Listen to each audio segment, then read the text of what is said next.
விளையாடி நேயர்களுக்கு சாய் சுதாவின் அன்பு வணக்கங்கள். இந்த பதிவில் நாம் பார்க்க இருக்கிறது, ஏன்பா ஒன்று கூட விட்டு வைக்க மாட்டிங்களா அப்படிங்கிறது தான். இப்போ தான் நான் பார்த்தேன் முகநூல் பதிவு ஒன்று. ஒரு ரெசிபி, ஆரஞ்சு பழத்தை எப்படி சாப்பிடணுன்னு சொல்கிறாங்க.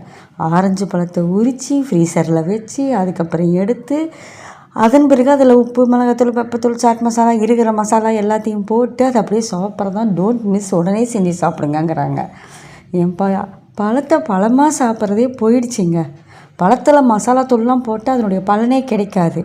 நீங்கள் உங்களுக்கு தெரிஞ்ச மருத்துவ படிக்கிறவங்க கிட்ட கேட்டாவே சொல்லுவாங்க.